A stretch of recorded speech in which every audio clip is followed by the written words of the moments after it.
5 years after I fled the Alpha King's court, I returned through the servants' entrance with my hair cut dark and short, my scent buried beneath bitter herbs, and another woman's name stitched into my new uniform. Mara Vale. That was who I had to be now. Elara was gone. At least, that was what everyone inside these walls needed to believe. I kept my head lowered as the housekeeper led me through the palace, forcing myself not to react to corridors I could have crossed blindfolded. I had not come back for memories. A coded warning had reached me 3 weeks earlier, carrying a pattern I had prayed never to see again. The danger I had escaped 5 years ago was moving inside Ronan's court once more. I needed access, nothing more. Becoming an ordinary maid gave me that. By afternoon, I was carrying fresh linens toward the Alpha King's private wing. I told myself I was ready to see him. Then I reached his chambers and stopped. The door stood slightly open. Firelight spilled across the corridor, and through the narrow gap, I saw Ronan.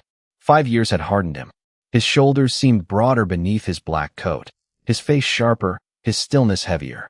He stood alone beside the fire with a small wooden box open in one hand. In the other lay a silver moon clasp. Mine. My breath disappeared. I had worn it the last winter before I fled. I had believed I left nothing behind that could keep him tied to me. Yet his thumb moved slowly across the silver as though he had done it hundreds of times. Mara. I nearly dropped the linens. The senior servant behind me frowned. You're staring. I'm sorry.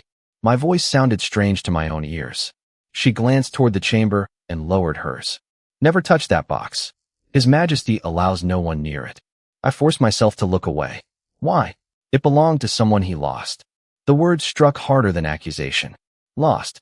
Not betrayed. Not forgotten. Lost. I had spent 5 years telling myself Ronan would recover once I disappeared, that eventually my absence would become nothing more than an old wound. Instead, he was standing only a few yards away holding a piece of me like mourning had become a private ritual. I tightened my fingers around the linens. Find the warning's source. Find who was in danger. Leave before anyone discovered Mara Vale had never existed. That was the plan. Then the chamber door opened wider. Ronan stepped into the corridor. I lowered my face immediately. His footsteps approached, steady and unmistakable. He passed me. 1 step. 2. 3. Then the Alpha King stopped. Ronan did not turn immediately. I kept my eyes on the floor, every instinct screaming at me to retreat before he looked back. 5 years ago, I had known the rhythm of his breathing, the weight of his silences, even the difference between the footsteps he made when angry and those he made when tired.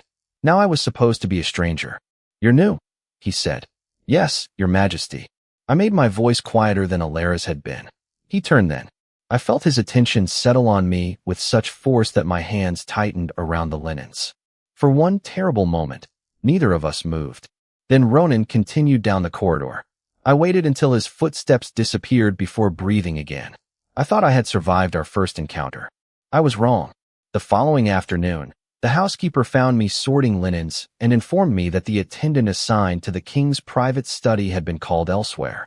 You'll replace him. My stomach tightened. There are servants with more experience. Her expression sharpened. Are you refusing? No. Refusal would be remembered. I followed her upstairs. 2 experienced attendants waited outside Ronan's study when we arrived, and relief flickered through me. Surely one of them would be chosen. Ronan emerged, listened briefly to the housekeeper's explanation, then looked past both attendants directly at me. His gaze lingered with that same troubled concentration from the corridor. The new maid, he said. She'll do. There was no safe way to object. Yes, Your Majesty. Inside, the study was almost painfully familiar. Maps had changed. Shelves had been replaced. The desk faced a different angle. But beside the tall window stood the same carved chair where I had once sat while Ronan worked late into the night. I looked away too slowly. Something interesting? He asked. No, Your Majesty. I began arranging papers on a side table. My hand moved automatically toward the second drawer of his desk, where sealing wax had always been kept. I stopped before touching it. Ronan noticed. Have you served in a noble household before? Once. Where? I kept my attention on the papers. Somewhere precision mattered. Silence followed. I expected another question. Instead, Ronan returned to his correspondence. He could have demanded my history. He could have ordered someone to investigate me before sunset. He did neither. That restraint unsettled me almost as much as suspicion would have. When I crossed toward the window, my eyes betrayed me again, returning to the old chair. That belonged to someone, Ronan said quietly. I swallowed. Should I have it removed? His expression changed so slightly another person might have missed it. I did not. No, one word, absolute and final. The chair had survived 5 years because he wanted it there. I finished my duties without another mistake and escaped the study before memory could betray me again. Downstairs, I was given a bundle of discarded correspondence to carry away. Most of it was meaningless household paper. Then a tiny arrangement of marks along one folded memorandum caught my eye. My steps stopped. I knew that pattern. I had seen its kind 5 years ago, shortly before I fled. The warning that brought me back had been real. Someone inside Ronan's court was using the old code again. The code was small enough that anyone unfamiliar with it would have mistaken the marks for damage from a careless pen. I folded the memorandum into the stack and carried everything away without changing my pace. Only when I was alone did I allow myself to examine what I had seen. It was not a message I could fully read. The arrangement was what mattered. An obsolete court cipher buried inside ordinary language, the same method I remembered from the weeks before my disappearance. Someone had revived it. My assignment to Ronan's study became permanent before I could decide whether that was good fortune or disaster. Each morning I renewed the bitter herbs that blurred my scent, tied on Mara veils. Plain uniform, lowered my posture, and reminded myself that familiarity was now my greatest enemy. Yet proximity gave me access. Trade memoranda, household accounts, border requisitions, documents passed through the study every day. I began noticing small inconsistencies. Supply quantities that did not quite match their destinations. Records from border territories routed through offices that should never have handled them. Nothing alone proved anything, but together they formed the beginning of a pattern. I said nothing. I needed more. The harder part was Ronan. 5 years had not erased the habits my body remembered. Twice I nearly answered before he finished giving an instruction. Once I caught myself reaching toward the place where he used to leave unread correspondence. Every mistake cost me another careful lie. Ronan never accused me, but I increasingly found his eyes on me. One afternoon, I noticed an order awaiting his seal contained a numerical discrepancy. If issued as written, the quantities listed in the attached record would not match the authorization itself. I should have ignored it. Mara was a maid. Elara would have corrected it. I stood between those identities for several seconds before quietly moving the document aside. Why did you do that? Ronan asked behind me. I turned. The figures do not agree, Your Majesty. He took the paper, checked the attachment, then looked at me rather than the error. My clerk missed it. I lowered my gaze. It was easier to notice while arranging the pages. Was it? I knew that tone. He was not angry. He was thinking. You notice a great deal for a maid. I try to do my work well. That answer earned me another long silence. By evening, the corrected order had gone out, and I heard enough from the outer office to know Ronan had learned I was the one who caught the mistake. I received no praise. I preferred it that way, but the following days changed subtly. He began leaving more work on the desk while I was present. He stopped dismissing me when sensitive correspondence arrived. Sometimes he asked for Mara specifically. The trust one needed was becoming the thing most likely to expose me. Worse, I began seeing what 5 years had done to him. Ronan no longer trusted his court easily. He reread reports himself, questioned routine assurances, and kept more decisions inside the walls of his study than he once had. I had disappeared believing my absence would remove a danger from his life. Instead, I had left behind a man who seemed to expect betrayal from every direction.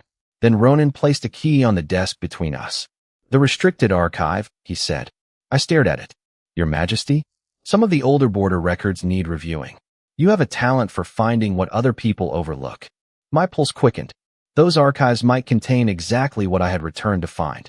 They might also contain records from 5 years ago, records that could destroy Mara Vale in a single page.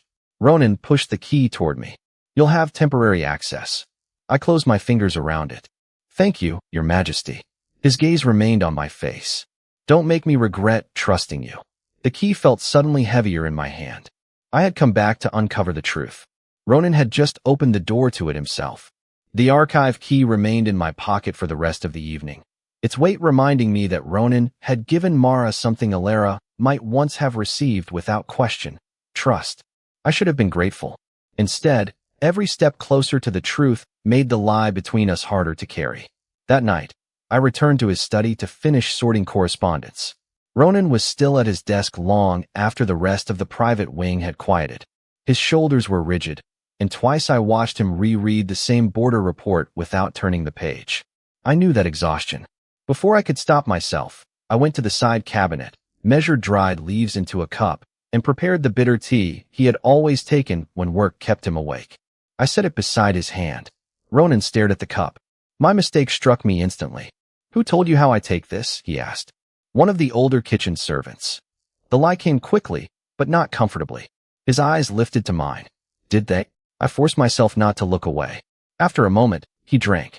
He asked nothing more, yet I felt his attention following me. Until I left the room. The next afternoon, I used the archive access he had granted me. Water had damaged one of the upper shelves, leaving several bundles of older records swollen and fragile. I was trying to ease one free when the wood shifted beneath it. A hand reached above mine and steadied the shelf. "Ronan, you could have called someone." I thought I could manage. "You always think that." The question sounded casual, but something in it cut too close. Together we moved the damaged records to a dry table. For several minutes, there was only the sound of paper being separated carefully. Then I found myself looking at him without the protection of distance. "Why keep so much yourself?" I asked before remembering that a maid should not ask her king such things. Ronan did not rebuke me. "Because people become careless when they assume someone else is watching. And you trust no one to watch for you." His hand stopped over a page. "I used to." I knew whom he meant. My throat tightened. "People say power makes loss easier," he continued. "As if a king can replace anything simply because he has the authority to acquire something else." He looked toward the archive window. "Some things aren't replaceable." I could not answer. 5 years ago, I had convinced myself that leaving was an act of protection. I had never allowed myself to imagine the empty space afterward from his side of it. Now I stood beside him under another name while he spoke about losing me. Recognition suddenly frightened me less than what recognition would mean.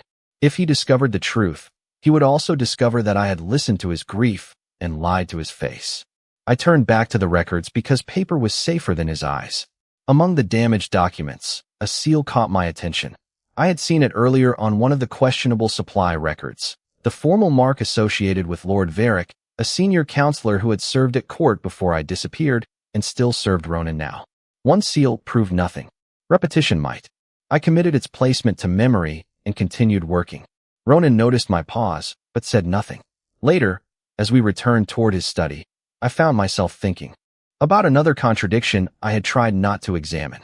If Ronan truly believed I had abandoned him willingly, he could have named me disloyal. He could have ordered me found. He could have erased every trace of me from his rooms. He had done none of those things. My old chair remained. My clasp remained. And apparently, so did his doubt.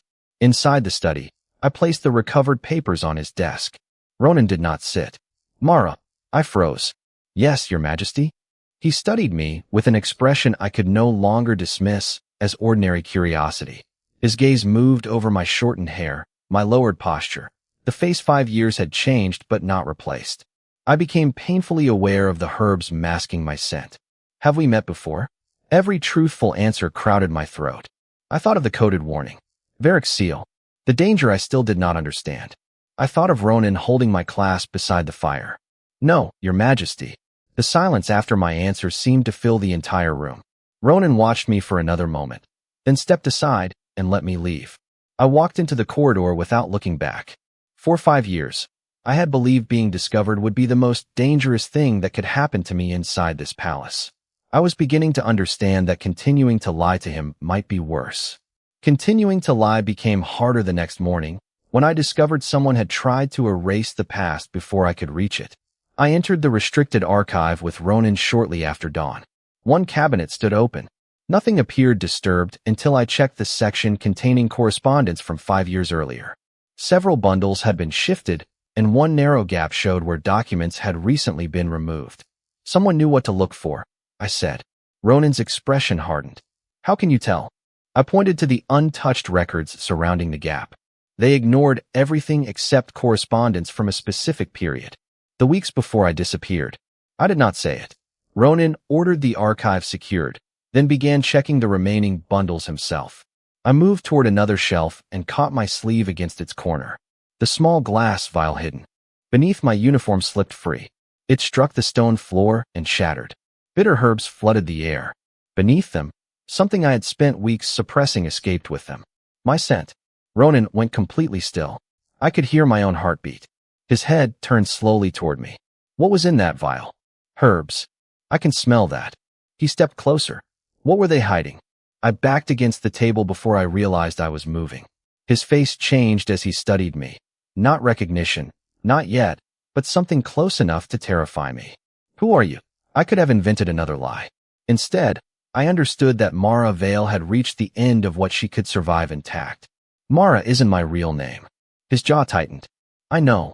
The quietness of his answer frightened me more than anger. I lived around this court before, I said. Years ago. Doing what? I can't tell you yet. His eyes flashed. You enter my household under a false name.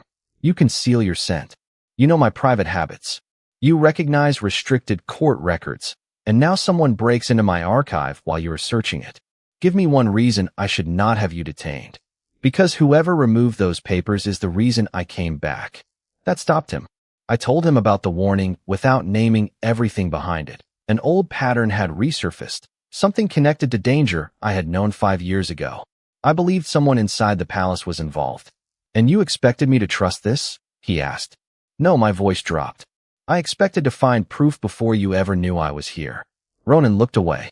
For several seconds, anger and calculation fought visibly across his face. Then he glanced toward the missing correspondence. 5 years, he said. The word struck me before I understood why. There was someone else who disappeared 5 years ago. I said nothing. Evidence was found afterward. Enough to convince everyone she had left willingly. His gaze returned to mine. My counsel told me to accept it. Eventually, they stopped saying her name around me because I refused. My chest hurt. You didn't believe the evidence? I believed what it showed. He paused. I never believed it. Explained why. I could barely breathe. Ronan's voice lowered. For 5 years, I've wondered whether I missed something. Whether she was afraid. Whether someone threatened her. Whether I was so certain she would come to me if she needed help that I failed to notice when she couldn't. Everything I had built my disappearance upon cracked inside me. I had wanted him to believe I chose to leave. I had thought hatred would free him faster than grief. But he had never hated me. I had given him uncertainty instead. Your Majesty, don't. He turned away before I could say anything dangerous. Whatever name you were born with, you are still lying about something. He was right. Yes. And yet someone did remove those records. He looked toward the empty space on the shelf. So until I know which danger is greater, you remain where I can see you. When we returned to his study, Ronan summoned a guard and gave instructions that stunned me. Mara was to remain under his personal protection. No one was to question, remove, or reassign me without his authorization. He was protecting a woman he now knew had deceived him. By afternoon, Lord Varric arrived. I recognized him immediately. Age had silvered his temples, but the measured politeness was unchanged. Ronan told him only that the new maid had uncovered irregularities and would assist with reviewing older records. Varric turned toward me. For the first time since my return, his eyes settled fully on my face. I lowered mine before he could study me too long. An unusually capable maid, he said. Apparently, Ronan replied. Varric smiled. I felt no warmth in it. When he left, I understood that my protection had created a new danger. Ronan now knew Mara Vale was false. Varric now knew the mysterious maid mattered to the king. And somewhere between them stood the truth of who I really was, waiting for one of them to reach it first. Varric did not expose me immediately. That frightened me more than if he had. For the next several days, Ronan and I worked through the surviving records together, comparing old supply routes with the irregularities I had already noticed. The pattern became harder to dismiss. Resources. We're moving through offices that had no legitimate reason to handle them, and some of those routes reached the same border territories appearing in the coded correspondence. We still lacked proof of who controlled the network. Working beside Ronan should have made investigation easier. Instead, every hour with him stripped another layer from the distance I had depended upon. He no longer treated me entirely as a servant. I was still Mara to him, Still a woman with a false name and too many secrets. But he began asking what I thought before making conclusions. Sometimes our hands reached for the same document. Sometimes I caught him watching me after I used a phrase or gesture that memory had preserved better than disguise. One evening, after hours of comparing records, Ronan pushed the papers aside. You remind me of her. My pulse stumbled. The woman who disappeared? Elara. Hearing my name in his voice after 5 years nearly broke me. He looked toward the window where my old chair still stood. I spent years refusing to let anyone convince me she meant nothing. Now you appear, and somehow you know what I need before I ask. You challenge mistakes the way she did. Even your silences feel familiar. His eyes returned to mine. And I don't know what that makes me. What do you mean? I still love her. The words were simple, without performance. Yet I find myself waiting for you to enter this room. I could have ended everything then. My real name rose to my lips. But before I could speak, a guard delivered another report. One of the suspicious supply channels had shifted again, timed around Ronan's private movements and decisions. Someone was still watching him closely. Confessing without knowing how far the network reached could place us exactly where I had feared 5 years ago. Exposed before an enemy I could not identify completely. So I swallowed the truth again. The next pressure came from Varric. He stopped me alone outside the archive and held out a copied service record. Mara Vale, he said pleasantly. An interesting woman. I said nothing, especially because the household that supposedly employed her cannot confirm she ever existed. Cold spread through me. Perhaps their records are incomplete. Perhaps. His smile barely moved. False references near the king can become a serious matter. He leaned closer, lowering his voice. Some doors are safest left closed once the wolf has begun circling them. My blood went cold. 5 years earlier, the anonymous threat that drove me from court had warned me not to open a door once the wolf began circling it. Those words had never been public. Varric could not know them by accident. I finally had the connection I needed, and still not enough evidence to prove it. Is that a threat, my lord? I asked. Advice. He walked away. I returned to Ronan's chambers shaken but certain now that Varric had been involved in my disappearance.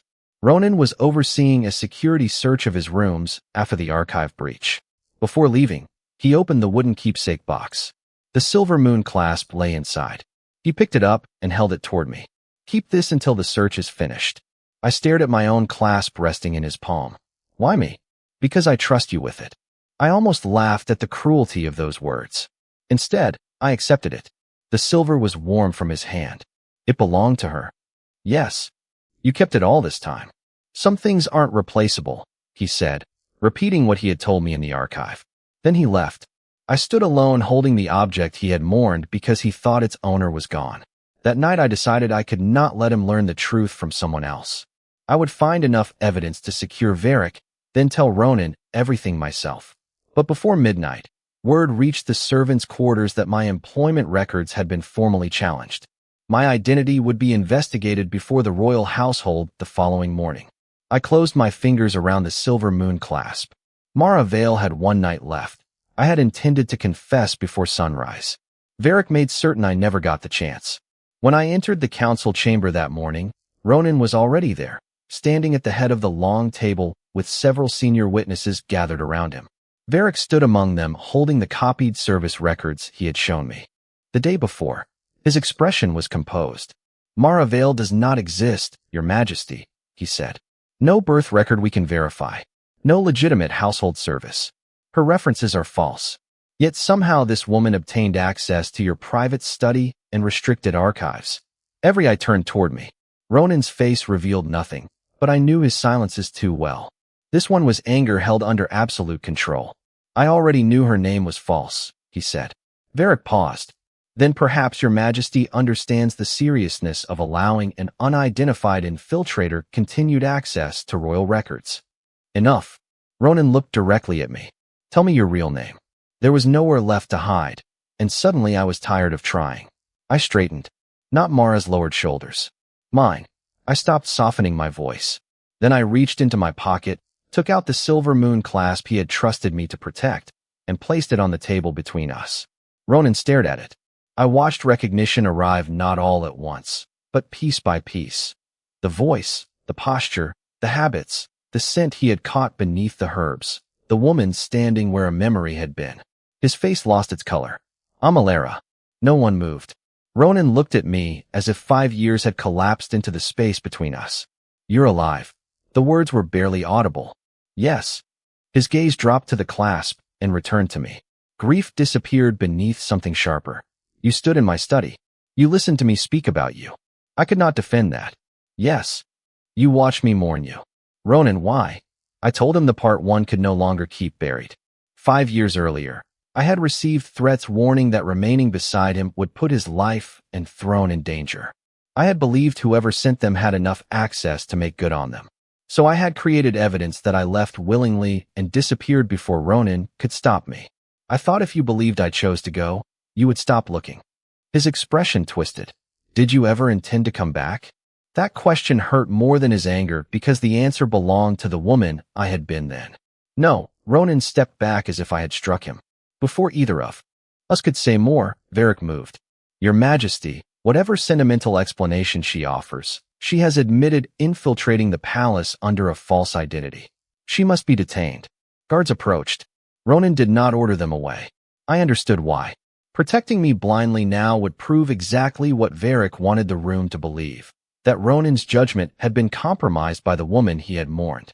As they took my arms, I looked at Varric. He was too calm. He thought the truth had arrived exactly where he wanted it. Then I remembered the missing correspondence. The archive pattern. Documents had not been destroyed randomly. They had been transferred through the same administrative routes I had been reconstructing. I knew where the remaining bundle had to be.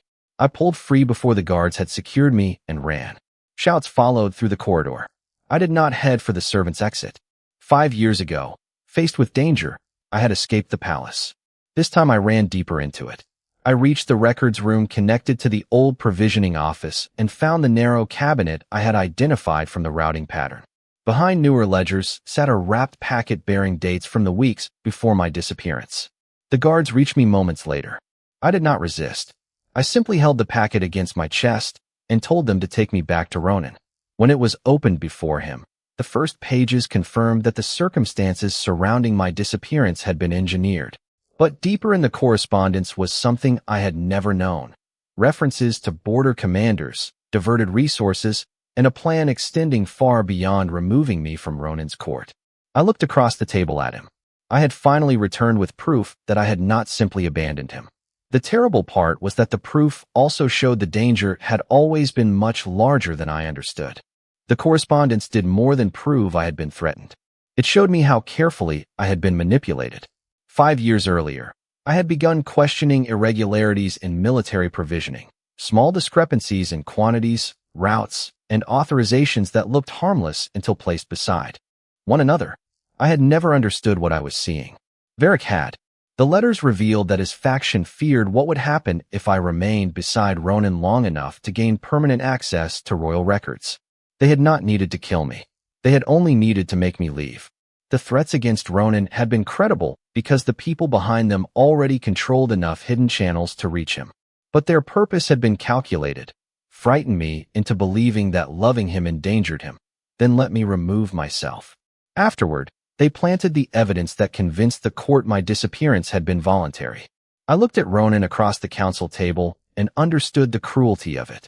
They had weaponized the one thing they knew I would never gamble with, his life. You were supposed to disappear quietly, Varric said.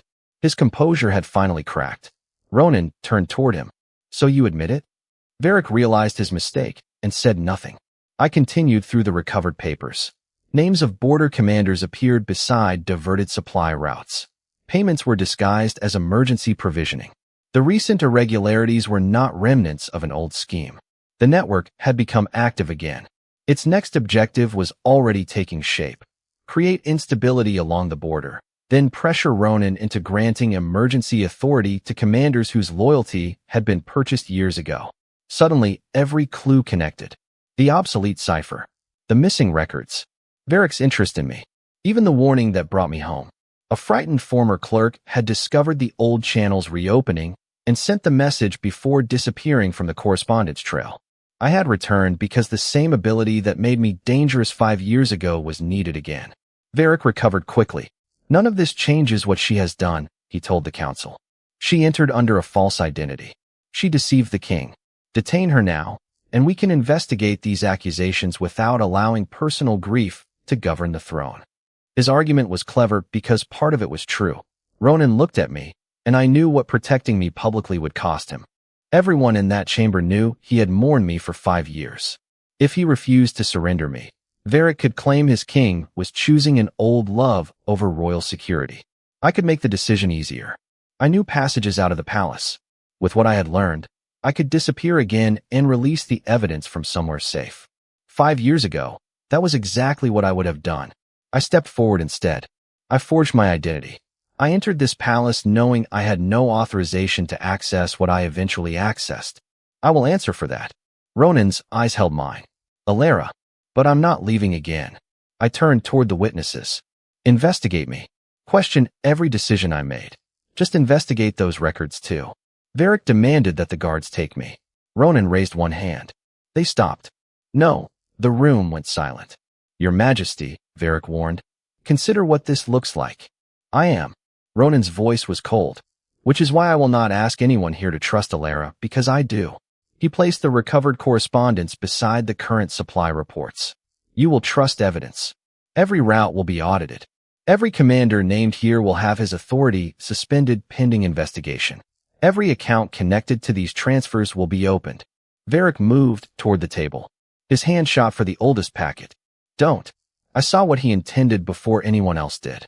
The archive routing had taught me his pattern. Destroy the original link and leave only accusations that could be disputed. I pulled the packet away as Ronan stepped between Varric and the chamber doors. Guards closed around the counselor. For the first time, Varric looked afraid. By nightfall, the records were secured and orders had gone out preventing the named commanders from taking emergency control. The network that had hidden behind ordinary paperwork for years was finally exposed to an investigation it could no longer quietly erase. None of it repaired what had happened between Ronan and me. When we were alone again in his study, he stood beside the window while I remained near the door.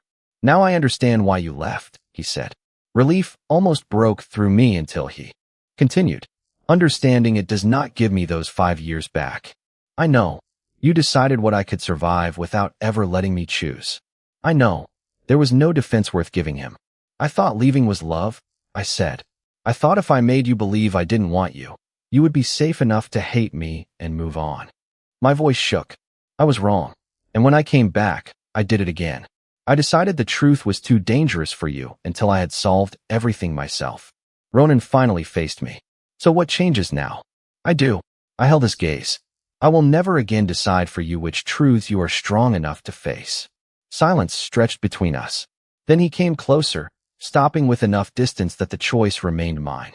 And I won't claim you because you were mine once, he said. I won't make grief into a chain. My throat tightened. If you stay, Elara, you stay because you choose this knowing exactly what I am asking. 5 years ago, fear had made my choice for both of us.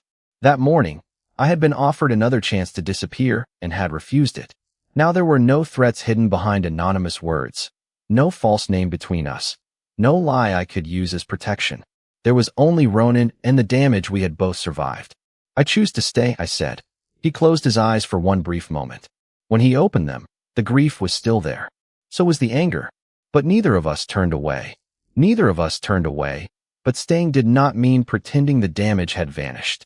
The investigation continued through the weeks that followed. The recovered correspondence led investigators through the diverted supply routes and the officials connected to them, while the evidence surrounding my disappearance finally established how Varric's faction had manipulated me and planted the story of my voluntary abandonment. Those involved were removed through the proceedings already underway, and the border network lost the secrecy that had protected it. My own actions were examined too. I had entered the palace under forged references and a false identity, and exposing Varric did not erase that. I answered the questions put to me instead of asking Ronan to protect me from them. Only after the investigation established why I had returned and what my actions had prevented did Ronan formally pardon my illegal entry. He offered me no instant restoration of the life I had abandoned. I did not ask for one. I was no longer Mara Vale, but I was not interested in simply becoming the Elara who had existed 5 years earlier either. That woman had believed love meant carrying danger alone. I wanted to learn another way. Ronan gave me the room to do it. You can remain here, he told me one evening, if that is what you want. No title, no command, no promise that forgiveness would arrive on a convenient schedule. Just a choice. I want to stay, I said. Trust returned in smaller pieces than grief had broken it. Some days Ronan spoke easily to me. Other days I saw him remember that I had stood 3 feet away while he mourned me and called myself Mara. I never asked him to forget. When those moments came, I stayed instead of retreating. Eventually, I found myself back in his study after sunset. The room looked almost exactly as it had on my first day as his maid. My old chair still stood beside the window. The wooden keepsake box rested open on his desk. Inside was the silver moon clasp. Ronan picked it up. I suppose I don't need this for the same reason anymore. I crossed the room and took it gently from him. 5 years ago, I had disappeared without giving him the dignity of goodbye. Weeks ago, he had placed this same piece of silver in my hand and trusted a woman he did not know was the person he was grieving. Now there were no bitter herbs masking my scent.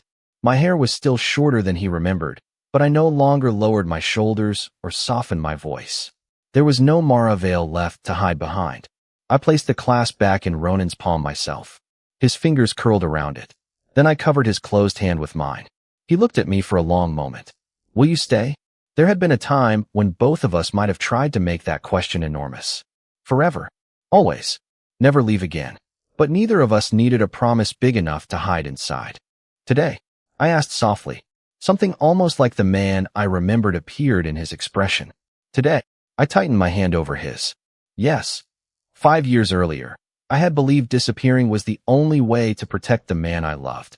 5 weeks earlier, I had entered his palace disguised as a maid and found him alone beside the fire, holding a silver reminder of the woman he thought he had lost. Now the same clasp rested between our hands. Ronan was no longer mourning a memory, and I was no longer running from the truth. Tomorrow would require another choice, and the day after that another. But tonight, when he closed his fingers around mine, I stayed.